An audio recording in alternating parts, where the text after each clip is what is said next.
বাংলাদেশের সাবেক প্রধানমন্ত্রী শেখ হাসিনার পতনের পর বাংলাদেশের সবচেয়ে ক্ষমতাসীন 10 জন ব্যক্তি কথাই বলে কারো পৌষ মাস তো কারো সর্বনাশ।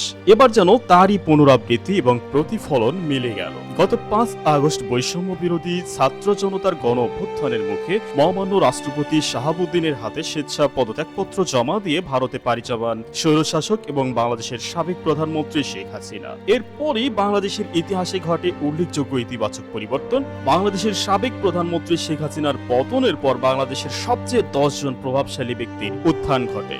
নম্বর 10, জনাব আসিফ মাহমুদ সজীব ভুঁইয়া। তিনি গত 5 আগস্ট বৈষম্য বিরোধী ছাত্র জনতার গণ অভ্যুত্থানের অন্যতম সমন্বয়ক। তিনি বর্তমান গণপ্রজাতন্ত্রী বাংলাদেশ সরকারের অন্তর্বর্তী সরকারের যুব ও ক্রীড়া মন্ত্রণালয় এবং শ্রম ও কর্মসংস্থান মন্ত্রণালয়ের সম উপদেষ্টা এবং তিনি ঢাকা বিশ্ববিদ্যালয় ছাত্র অধিকার পরিষদের সাবেক সভাপতি। নম্বর 9, জনাব মোহাম্মদ নাহিদ ইসলাম। তিনিও গত 5 আগস্ট বৈষম্য বিরোধী ছাত্র জনতার গণ অভ্যুত্থানের অন্যতম সমন্বয়ক। বর্তমানে গণপ্রজাতন্ত্রী বাংলাদেশ সরকারের অন্তর্বর্তী সরকারের ডাক, টেলিযোগাযোগ ও তথ্য প্রযুক্তি মন্ত্রণালয় এবং তথ্য ও সম্প্রচার মন্ত্রণালয়ের উপদেষ্টা নাহিদ ঢাকা বিশ্ববিদ্যালয়ের ছাত্র অধিকার পরিষদের সাবেক সভাপতি, যিনি জীবন বাজি রেখে স্বৈরশাসক হাসিনার পতন ঘটাতে সক্ষম হন। নম্বর 8, হেলেনা জাহাঙ্গীর। বাংলাদেশের একজন বিশিষ্ট সমাজসেবিকা এবং রাজনীতিবিদ। বিশেষভাবে নারীর অধিকার, শিক্ষা ও সামাজিক ন্যায় বিচারের জন্য কাজ করে তিনি পরিচিত হন। তার কর্মকাণ্ডে তিনি সাধারণ মানুষের জন্য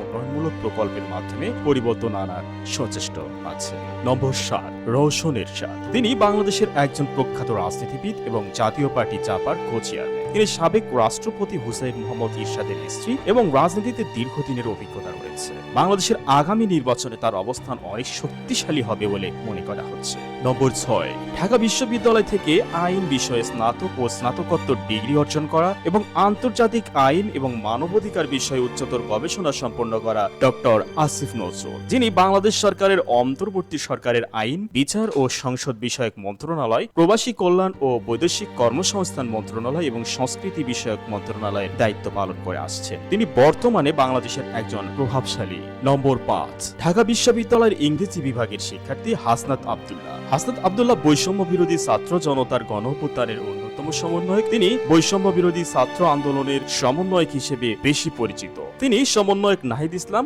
আসিফ মাহমুদ, সার্জিস আলম এবং অন্যান্যদের সঙ্গে জাতীয় পর্যায়ে স্বীকৃত একজন নেতা। তিনি এখন বাংলাদেশের মানুষের স্বপ্ন এবং আশা আকাঙ্ক্ষার প্রতীক। নম্বর 4, বাংলাদেশ জামাত ইসলামীর আমির সভাপতি ডক্টর শফিকুর রহমান। একজন শিক্ষাবিদ এবং লেখক হিসেবে পরিচিত শফিকুর রহমান জামাত ইসলামীতে বহু বছর ধরে কাজ করে আসছেন এবং দলটির বিভিন্ন গুরুত্বপূর্ণ পদে দায়িত্ব পালন করছেন। তিনি দেশের রাজনৈতিক ও সামাজিক সমস্যার সমাধানে ইসলামী নীতি ও মূল্যবোধের ওপর বেশি গুরুত্ব আরোপ করে থাকে। নম্বর 3, সার্জিস আলম। যিনি একজন বিশিষ্ট রাজনৈতিক নেতা এবং সংগঠক, বিশেষ করে যুব সম্প্রদায়ের উন্নয়ন এবং সমাজের সমস্যা সমাধানে কাজ করছেন। তিনি বিভিন্ন সামাজিক ও রাজনৈতিক সংগঠনের সঙ্গে যুক্ত এবং স্থানীয় ও জাতীয় পর্যায়ে তার কার্যক্রমের মাধ্যমে তরুণদের মধ্যে সচেতনতা বৃদ্ধি ও নেতৃত্বের গুণাবলী উন্নয়নে কাজ করে চলেছেন। সার্জিস আলমের নেতৃত্বে বেশ কিছু উন্নয়নমূলক প্রকল্প সফলভাবে বাস্তবায়িত হয়েছে, যা যুব সমাজের উন্নয়নে ইতিবাচক প্রভাব ফেলেছে। তার দৃষ্টিভঙ্গি এবং কাজের প্রতি প্রতিশ্রুতি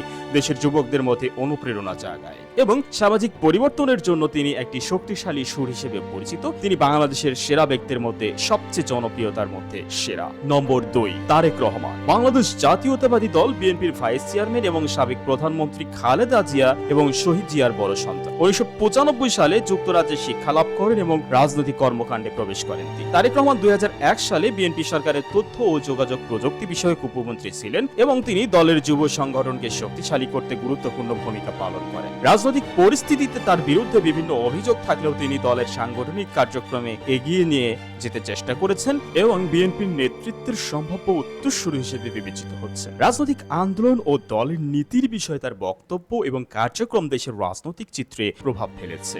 নম্বর 1, ডক্টর মোহাম্মদ ইউনূস। অন্তর্বর্তী সরকার। এই অন্তর্বর্তী সরকারের প্রধান উপদেষ্টা নির্বাচিত হন ডক্টর মোহাম্মদ ইউনূস, যিনি একই সময়ে এবং একই সাথে মন্ত্রিপরিষদ বিভাগ, প্রতিরক্ষা মন্ত্রণালয় মন্ত্রণালয়, সশস্ত্র বাহিনী বিভাগ, খাদ্য মন্ত্রণালয়, জনপ্রশাসন মন্ত্রণালয় এবং বেসামরিক বিমান পরিবহন ও পর্যটন মন্ত্রণালয়ের দায়িত্ব পালন করে আসছেন। একজন নোবেল বিজয়ী বাংলাদেশি অর্থনীতিবিদ এবং সামাজিক উদ্যোক্তা, ফাইন্যান্সের প্রতিষ্ঠাতা হিসেবে বিশ্বজুড়ে পরিচিত। তিনি গ্রামীণ ব্যাংকের প্রতিষ্ঠাতা ডক্টর মোহাম্মদ ইউনূস।